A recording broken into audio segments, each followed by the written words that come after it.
Welcome to Signing Families, our adaptive sign language course. I wanted to start the adaptive sign language program with some information. First, sign language has been used within the deaf community for centuries. But the purpose of this particular video program is to teach you how to incorporate sign language with children who have exceptional needs. I have seen for myself how sign language has been so powerful to help a child with Down syndrome be able to sign well before the first spoken word, or a child with learning disabilities who uses sign language to help set up their thoughts or math problems by using a multimodal way of learning. And there are a lot of applications for children who have medical needs who cannot speak, such as in the case of a child with a tracheotomy tube. Some of our children who learn sign language don't exactly imitate it correctly, or they have some limitations in which their fine motor skills are not quite refined. So that is where adaptive sign language comes into play.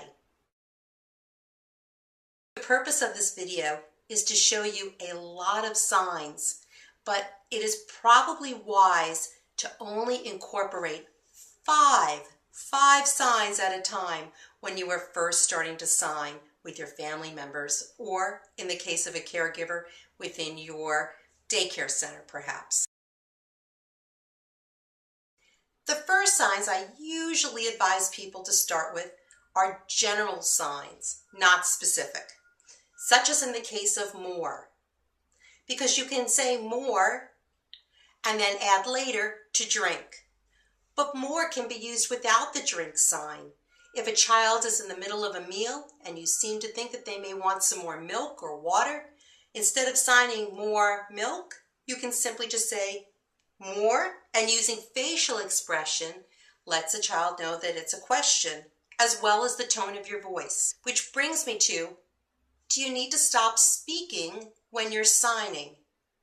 No, when you are using sign language as a method of communication that will boost spoken language or be used to incorporate language development and speech development, then no, don't stop speaking.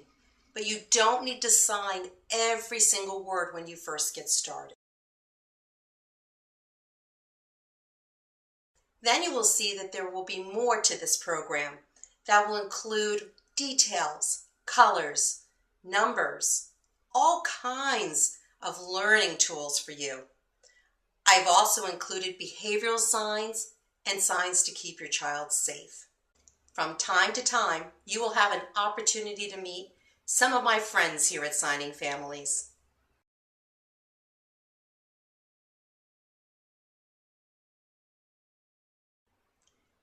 Practicing sign language is important, so I've added a lot of different ways for you to practice in this video series. You will see photographs for you to copy, to imitate. You will see children signing. I will give you some techniques and helpful hints, all geared to have you up, signing, and promoting language development within your home. The first sign that I would like to introduce is probably one of the most important and also well known, more. And the reason it should be the first sign is because it's very generic. It could be anything. It could be more to drink. It could be more to eat. It could be more, for instance, if a child was listening to some music, so it could be more music. And it could be more, perhaps, if a child was reading a book, book. It could also mean more of something such as a specific item, such as more milk, which is a step up from more to drink. But as I said at the beginning of this video, you probably want to start with 5 general signs, and the first one being more. We'll add the specifics like drink and milk later. The next sign I think you probably want to introduce to somebody is finished. So more is actually starting an activity or continuing an activity, where finished notes when an activity is done. We are finished eating. We are finished with computer time. You are finished playing. Finished. Now, some people use this sign for finished, and I have to caution you, don't do that. That is actually the American Sign Language sign for don't. Very important sign, such as don't touch, but not a sign you want to use for finished.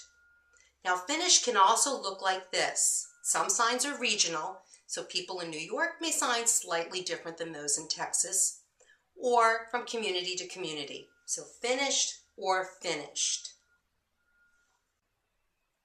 Children need to have structure and in many cases a schedule. Incorporating visual, auditory, and tactile will help a child to transition better. So time for is an excellent sign. For instance, with a preschooler, you might want to set up 2 or 3 transitions, like this. It is now time to eat. And in a few minutes, it'll be time for us to go out and play. And soon it'll be time for your bath. I only signed 4 signs, but can you see how that could be so powerful in helping a child to transition? I know it can be. I've seen it for myself. So time, finished, and more. Those would be my first 3 signs. Now, a lot of people want a couple of family signs as their first 5, and I agree. So mom and dad are very important signs to introduce. Mom and dad. But don't be surprised if your young child might do this. I like to call it the flying parent. It doesn't land where it needs to be on your face. So mom should be down here to the side of your chin, and dad should be up here. You're doing a great job.